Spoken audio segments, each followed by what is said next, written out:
Dans cette vidéo, je vous montre la correction de l'exercice que vous aviez à rendre dans le pigeonnier le 18 avril. Et pour vous aider à structurer vos démarches dans ce style d'exercice, je vais vous demander de sortir votre liste des connaissances de la semaine du 16 au 20 avril, le document que j'ai mis sur Moodle. Alors relisez l'énoncé de cet exercice. Bon, ce qu'on cherche, au fond, c'est l'ordonnée du point A, c'est-à-dire la valeur du Y du point A. Et bien là, si je ne sais pas par où commencer, je regarde ma liste des connaissances, puis ma première information, on me dit que pour trouver les coordonnées d'un point d'intersection de deux droites, je peux résoudre un système d'équations. Mais là, le point A, c'est justement le point d'intersection de deux droites. La droite AB, en fait, ici c'est un segment, le segment AB et le segment AC. Ça me dit que si je connaissais l'équation de ces deux droites-là, en rouge et vert, ben, je pourrais trouver le Y du point A. Donc je vais avoir besoin de l'équation de ces deux droites.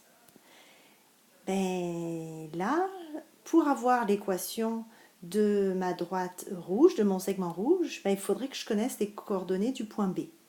Je ne les ai pas. Mais qu'est-ce que j'ai comme information? Regardez ici, oh, un angle droit. Ben là, je vais lire mon information numéro 4. Deux droites sont perpendiculaires quand le produit de leur pente est égal à -1. Bon, ben qu'est-ce que je peux calculer tout de suite? La pente du segment EC, puisque j'ai les coordonnées de E et de C. Alors c'est ce que je fais, puis je mets un titre à ma démarche. Et la pente du segment EC, c'est 1. Je vérifie d'ailleurs, mon A est positif, ma droite, ma fonction est croissante, c'est cohérent. Alors, je peux calculer maintenant la pente de AB. Je fais le produit, le taux de variation du segment EC fois le taux de variation du segment AB, ça donne -1.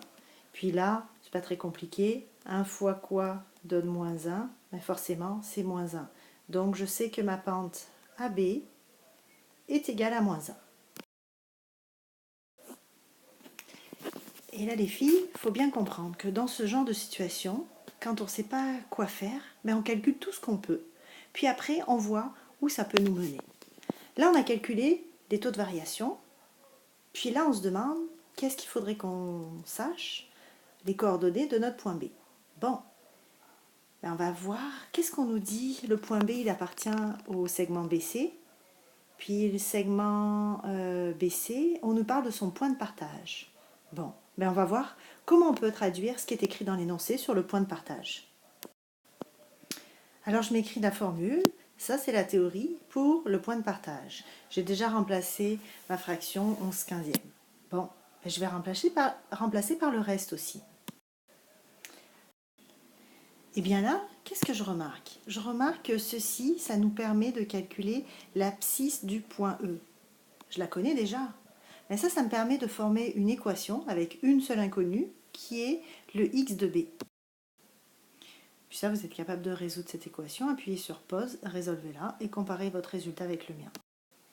On trouve donc que le x du point B, c'est 70.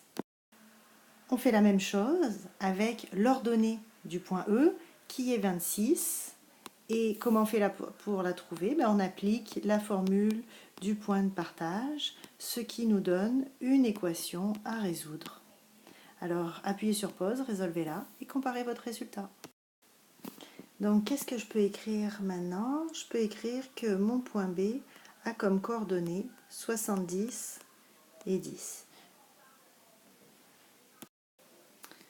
Alors, qu'est-ce que je sais? Je connais la pente de AB, je connais la pente de CB, et puis je connais les coordonnées du point B. Il me reste à trouver le Y du point A. Bon, je vais faire un lien avec mon taux de variation, qui est ici, et les coordonnées du point B. Parce qu'on se rappelle, la règle pour trouver un taux de variation, c'est la différence des Y sur la différence des X. Bon, mon taux de variation, je le connais, c'est -1. Mon Y, je vais écrire 10 pour mon Y1, moins le Y du point A que je ne connais pas. sur le x de ce point B moins le x du point A. Puis là encore, je me retrouve avec une équation avec une seule inconnue à résoudre. Alors résolvons-la. Je multiplie par 35 chaque côté de mon équation, ce qui fait qu'ici il va me rester 10 moins YA. Donc je vais avoir moins 35 qui est égal à 10 moins YA. Ici je vais faire moins 10 ici, moins 10 de l'autre côté. Ça va me faire moins 45 qui est égal à moins YA. Moi je ne cherche pas moins YA, je cherche Y du point A. Alors il me reste à multiplier des deux côtés l'équation par moins 1. Et je trouve que le Y du point A, c'est 45. Alors j'ai terminé. Et je fais une belle phrase en écrivant. Et c'est terminé pour cette correction.